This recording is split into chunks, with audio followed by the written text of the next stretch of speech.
For NYUpSyracuse.com, this is Matt Parrino, and we are finally at Bills versus Patriots week. 3-0 versus 3-0 for the AFC East early season crown. And to get you a little bit more intel on this game, I'm bringing you an interview that I did this week with Andrew Callahan, formerly of MassLive.com, now with the Boston Herald. We talk about this Patriots team, the offense, the number one ranked vaunted defense of Bill Belichick, and more. Make sure you keep it locked on to NYUpSyracuse.com all week for all your Bills content. And here is my interview with Andrew Callahan. Big game here coming up. 3-0, Pats and Bills. I don't know if many people thought the Bills would be at this point after 3 games, but I think everybody thought that the Patriots would be. What is the feeling on the other side of things? Obviously for the Bills and their fan base, this is, always the biggest game of the year on the schedule. New England in Buffalo, it's a big moment.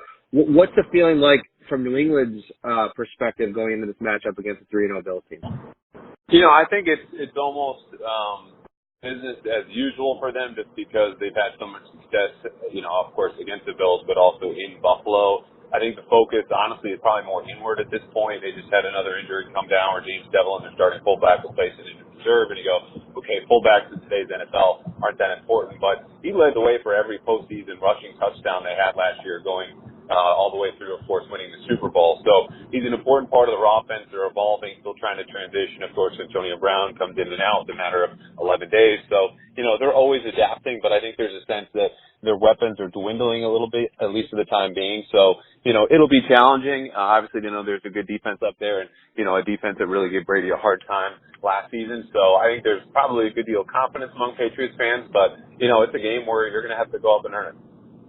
So you bring up a great point in Devlin's impact on the run game. Last year, especially that second game, New England just ran over this Bills defense. I mean, Sony Michel had himself a really nice game.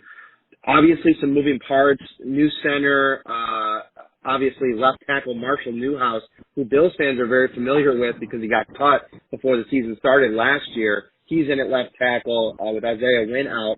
What is the kind of the complexion of that offensive line, and what kind of impact has that had, some of these guys being out on the run game?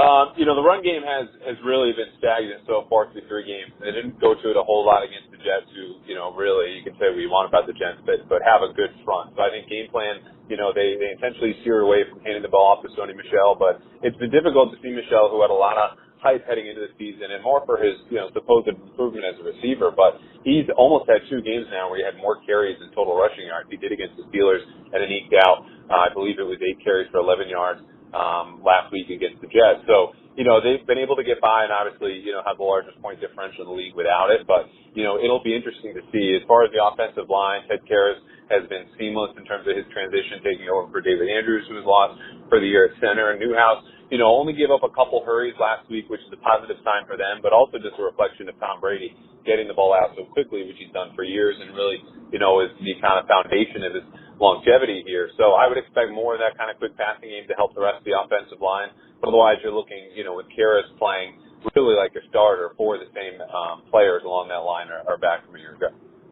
You look at the statistical numbers on both sides of the ball for both of these teams, and really, they're both at the top of the league, top 5 or 6 in a lot of categories on offense and defense.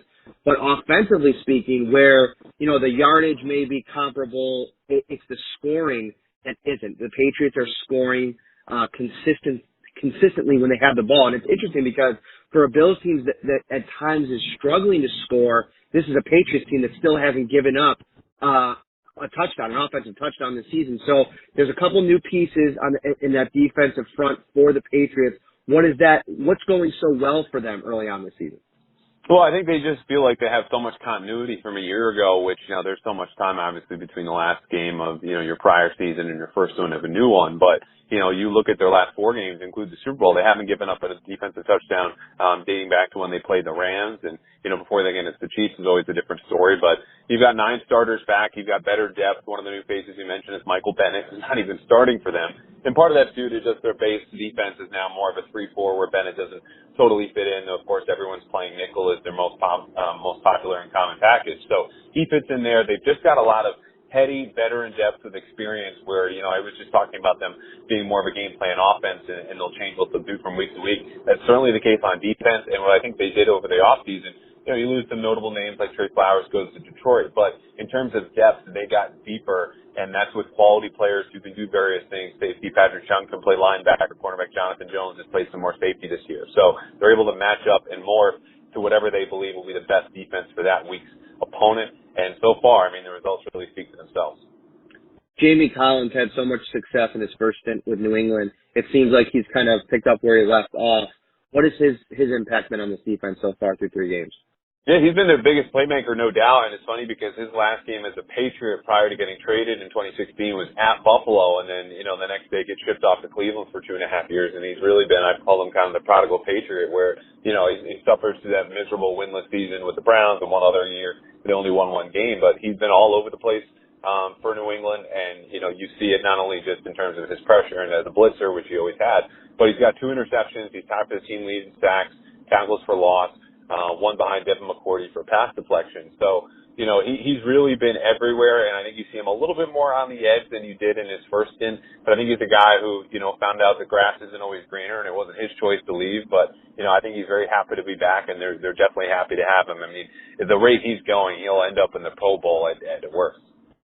What's your assessment of Tom Brady through 3 games? I think everybody across the league, but nowhere more than in Buffalo are people waiting for kind of that inevitable drop off, but it doesn't seem, at least statistically, that's happening. And not only like your impressions of Tom, but the dynamic of this offense now. We talked about it a few weeks ago when we talked that big AFC East pod about replacing Rob Gronkowski and what this offense is going to look like. What does it look like now after 3 games?